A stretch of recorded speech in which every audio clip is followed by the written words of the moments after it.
যতক্ষণ না পর্যন্ত বুকে বা মাথায় গুলি চলবে ততক্ষণ কোনো আমরা কোনো স্ট্রাগল মনে করি না, এবং এক্সট্রা কোনো সিকিউরিটি লাগবে না। শুধু আমাদেরকে যদি কেউ গুলি করে মেরে ফেলে তাকে যেন ধরে বিচার করা হয়।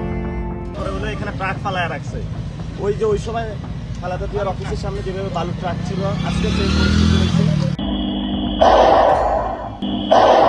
গত বছরের ডিসেম্বরে সেই অভিশপ্ত ও রক্তক্ষয়ী রাতের কথা কি আপনাদের স্মৃতিতে এখনো দগদগে হয়ে আছে? ঠিক এভাবেই রাতের অন্ধকারে টার্গেট করা হয়েছিল ইনকিলাব মঞ্চের অকুতোভয় তরুণ নেতা শহীদ শরীফ ওসমান হাদিকে। চিরতরে স্তব্ধ করে দেওয়া হয়েছিল ন্যায়ের পক্ষে কথা বলা একটি সোচ্চার কণ্ঠ।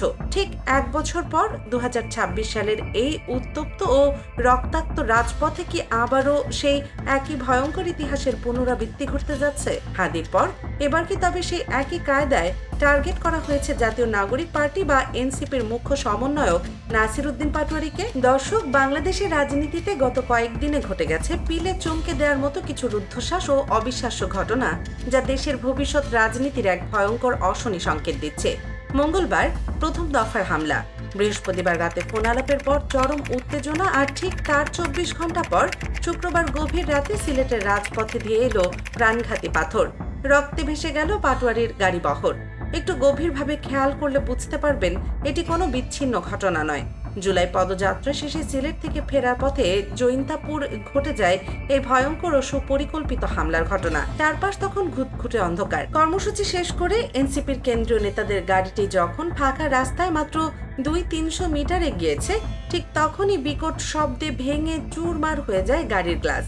অন্ধকারের বুক চিরে ধেয়ে আসা বিশাল আকারের এক তীক্ষ্ণ পাথরের আঘাতে রক্তাক্ত হন স্বয়ং নাসির উদ্দিন পাটোয়ারি সহ আরও দুজন। হামলাকারীরা অন্ধকারের সুযোগ নিয়ে দ্রুত পালিয়ে গেল। তারা যেন একটি নীরব অথচ ভয়ঙ্কর বার্তা দিয়ে গেল। ক্ষমতাসীনদের বা পুরনো রাজনৈতিক বলয়ের কোনো নেতার সমালোচনা করার সাহস যেন আর কেউ না দেখায়।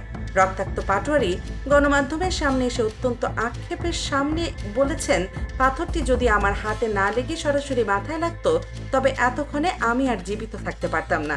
আপনাদের শাসন আমলে আজ আমাদের জীবন তো আর নিরাপদ নয়। জীবন নিয়ে শঙ্কা বোধ করছি, আমি নিরাপদ নয়। তবে আমি আমার সংগঠনকে বলে দিয়েছি, তারেক রহমান আজকে রাজনৈতিকভাবে একটা মস্ত বড় ভুল করেছেন। এই একটি কথাতেই শিউরে উঠেছে গোটা বাংলাদেশ। তরুণ রাজনীতিকদের কি তবে বারবার নিজেদের বুকের তাজা রক্তের বিনিময়ে দেশ বদলানোর খেসারত দিতে হবে? কিন্তু এত বড় নির্মম হামলার পরও দমে যাওয়ার পাত্র নন এই প্রতিবাদী তরুণ নেতা। রক্তমাখা শরীর আর ব্যান্ডেজ বাঁধা অবস্থাতেই তিনি সরাসরি আঘাত এনেছেন রাজনীতির একেবারে কেন্দ্রবিন্দুতে। কোনো রকম ভীতি বা কোনো রকম তোষামোদ না করে এনসিপির নেতা নাসির উদ্দিন পাটোয়ারি এবং সার্জিস আলম এই নজিরবিহীন হামলার জন্য সরাসরি কাঠগড়ায় দাঁড় করিয়েছেন রাজপথের প্রধান দল বিএনপি এবং তাদের শীর্ষ নেতা তারেক রহমানকে। পাটোয়ারি অত্যন্ত ক্ষোভের সাথে বলেছেন, এগুলো কোনো রাজনৈতিক কর্মসূচি নয়, এগুলো হলো স্রেফ গ্যাংবাজি। তিনি মারাত্মক এক অভিযোগ তুলে বলেন, জিকে গাউজ ও অ্যানিদের মতো নেতাদের নিয়ে একটি সিন্ডিকেট তৈরি করা হয়েছে, যাদের মূল কাজ হলো সাধারণ মানুষের কাছ থেকে চাঁদাবাজি আর সন্ত্রাস করে টাকা তোলা এবং সেই বিপুল পরিমাণ অর্থ তারেক রহমানের গুলশান অফিসে গিয়ে জমা দেয়া, আর সেই টাকার বিনিময়ে নাকি মিলছে আগামী নির্বাচনের টিকিট। শেখ হাসিনা আমাকে রিমান্ডে নিয়েছিল, আমি সবকিছু পড়াশোনা কেরিয়ার বাদ দিয়ে শেখ হাসিনাকে বাংলাদেশ থেকে খেদাইছি। আজকে তারেক রহমান, আপনি মস্ত বড় ভুল করেছেন, এর জন্য আপনার কাফারা দিতে হবে। রাজনীতির ন্যূনতম শিষ্টাচার ভেঙে দেশের একজন উদীয়মান তরুণ নেতা যখন প্রকাশ্যে এমন অভিযোগ করেন, তখন বুঝতে হবে রাজনীতির ভেতরের জল কতটা ঘোলা হয়ে গেছে। শুধু পাটোয়ারি নন, এনসিপির আরেক শীর্ষ নেতা সার্জিস আলমও কড়া ভাষায় বলেছেন, বিএনপি এখন একটি ব্রেনলেস ও মস্তিষ্কবিহীন দলে পরিণত হয়েছে। আওয়ামী লীগের তাও একটু চক্রান্ত করার সক্ষমতা ছিল, বর্তমান বিএনপির তো সেটিও নেই। কিন্তু সবচেয়ে বড় প্রশ্ন হলো, মাত্র 2 দিনের ব্যবধানে কেন পাটোয়ারির উপর বারবার এই প্রাণঘাতী আক্রমণ চালানো হলো? তাকে কেন রাজপথ থেকে চিরতরে সরিয়ে দেওয়ার এই মরিয়া চেষ্টা? এর পেছনে কি লুকিয়ে আছে প্রধানমন্ত্রীর রাজনৈতিক উপদেষ্টা রাশেদ খানের সেই অতি গোপনীয় তথ্য? রাজনৈতিক বিশ্লেষকরা বলছেন, শুক্রবার রাতের এই হামলার সাথে বৃহস্পতিবার রাতের একটি ফোন আলাপের গভীর ও রহস্যময় সম্পর্ক রয়েছে। বৃহস্পতিবার বিকেলে দুই পক্ষের মধ্যে সমঝোতার সুর থাকলেও রাতে রাশেদ খানকে ফোন করে পাটোয়ারি সরাসরি হুমকি দিয়ে বসেন। তিনি সাফ জানিয়ে দেন, রাশেদ খানের অবৈধ অর্থ লেনদেন, নামে বেনামে ফ্ল্যাট জালিয়াতি এবং সরকারের ভেতর সব গোপন হারের খবর তিনি জনসম্মুখে ফাঁস করে দেবেন। তিনি এও অভিযোগ করেন যে রাশেদ খান নাকি নাহিদ ও আসিফের কাছ থেকে 5 লাখ টাকা করে নিতেন। তবে রাশেদ খানও চুপ থাকার পাত্র নয়। তিনি পাল্টা চ্যালেঞ্জ ছুড়ে দিয়ে বলেন তিনি কখনো কারো কাছ থেকে 1 টাকাও নেননি এবং তার নামে কোনো অবৈধ ফ্ল্যাট নেই। প্রমাণ থাকলে তা প্রকাশ করার প্রকাশ্য চ্যালেঞ্জ দেন তিনি। নাসিরউদ্দিন পাটোয়ারি এখন আসলে ভারসাম্য হারিয়েছে। আসিফ সাহেবরা যে ম্যাচে থাকতো সেই ম্যাচ ভাড়াটাও আমি সংগ্রহ করে দিতাম। এবার সমীকরণটা একটু মিলিয়ে দেখুন। বৃহস্পতিবার রাতে গোপন তথ্য ফাঁসের চরম হুঁশিয়ারি, আর ঠিক তারপর দিন রাতেই সিলেটের রাস্তায় রক্তে ভাসলো পাটোয়ারির গাড়ি।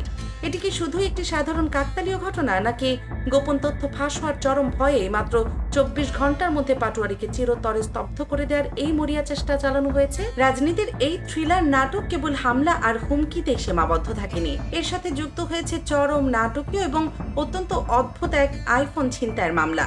বৃহস্পতিবার রাতে একদিকে যখন ফোন আলাপের উত্তেজনা চরমে, ঠিক তখনই হবিগঞ্জ সদর থানায় জেলা ছাত্রদলের পক্ষ থেকে সার্জিস আলম ও নাসিরউদ্দিন পাটোয়ারি সহ এনসিপির 10 নেতার বিরুদ্ধে একটি মামলা দায়ের করা হয়। মামলার এজাহার শুনলে আপনিও রীতিমতো তাজ্জব বলে যাবেন। অভিযোগে বলা হয়েছে যে নেতারা হাজার হাজার সাধারণ মানুষ নিয়ে রাজপথে হাঁটেন, সেই সার্জিস আর পাটোয়ারি নাকি রামদা, রড ও পিকল নিয়ে হামলা চালিয়েছে ছাত্রদল নেতাদের পকেট থেকে আইফোন 13, আইফোন 14, আইফোন 15 এবং একটি স্যামসাং মোবাইল ও নগদ 50,000 টাকার বান্ডিল ছিনতাই করে নিয়ে গেছেন। এমন উদ্ভট ও সাজানো মামলার জবাবে সার্জিস আলম অত্যন্ত সাবলীল ও তীক্ষ্ণ ভাষায় বলেছেন, ছিনতাই আসলেই একটা হয়েছে, আর তা হলো তারেক রহমান ও বিএনপির মান সম্মান ছিনতাই। আর সেই সম্মান অন্য কেউ ছিনতাই করেনি, তারা নিজেরাই নিজেদের সম্মান ছিনতাই করেছেন। একদিকে রাতের আধারে জীবন নাশের প্রাণঘাতী হামলা, অন্যদিকে আইফোন ছিনতাইয়ের মতো হাস্যকর ও বানোয়াট মামলা দিয়ে রাজনৈতিক নাটক। এই দুয়ের জাতাকলে ফেলে কি 24-এর গণ অভ্যুত্থানের তরুণ নেতাদের রাজপথ থেকে সরিয়ে দেওয়া যাবে? পুরো ঘটনার প্রতিটি বিন্দু যদি আপনার এক সুতো বাঁধেন, তবে একটি বিষয় একেবারে দিনের আলোর মতো পরিষ্কার হয়ে যায়। বাংলাদেশের বর্তমান রাজনৈতিক লড়াইটা এখন আর কেবল সাধারণ দুটি দলের মধ্যে সীমাবদ্ধ নেই। এই লড়াই এখন শুরু হয়েছে পুরনো রাজনৈতিক বলয় বনাম নতুন প্রজন্মের তরুণ নেতৃত্ব। 1 বছর আগে শহীদ ওসমান হাদি যখন প্রাণ হারালেন, তখন অনেকেই ভেবেছিল এই তরুণেরা হয়তো ভয় পেয়ে মাঠ ছেড়ে ঘরে ফিরে যাবে, কিন্তু তা আর হয়নি। বরং সার্জিস আর পাটোয়ারিরা যখন মানুষের ব্যাপক সাড়া পাচ্ছেন, তখন পুরনো রাজনৈতিক শক্তিগুলোর মধ্যে এক অজানা আতঙ্ক শুরু হয়েছে। তারা বুঝতে পেরেছে এই তরুণদের যদি এখনই রাজপথ থেকে থামানো না যায়, তবে আগামী দিনে তাদের চিরচারিত ক্ষমতার হিসাব নিকাশ চিরতরে উল্টে যাবে। ক্ষমতা টিকে রাখার এই চিরচারিত নোংরা খেলায় শেষ পর্যন্ত কি পাটোয়ারিদের স্তব্ধ করা সম্ভব হবে, নাকি এই চক্রান্ত তাদের আরো বেশি আগ্রাসী করে তুলবে? আমরা কি আসলে কোনো পরিবর্তনের পথ খুঁজছি, নাকি পুরনো সেই হিংস্র চক্রেই আবার হারিয়ে যাচ্ছি? আপনাদের কি মনে হয়, পাটোয়ারির উপর এই হামলার আসল কারণ কি? আপনাদের মূল্যবান মতামত অবশ্যই কমেন্ট করে আমাদের জানান। রাজনীতির পেছনের এমন অজানা ও রুদ্ধশ্বাস সব খবর সবার আগে পেতে দেশ নিউজ 24 চ্যানেলটি এখনই সাবস্ক্রাইব করে বেল আইকনটি বাজিয়ে রাখুন। সত্যের পক্ষে সবসময় আমাদের সাথেই থাকুন। ধন্যবাদ।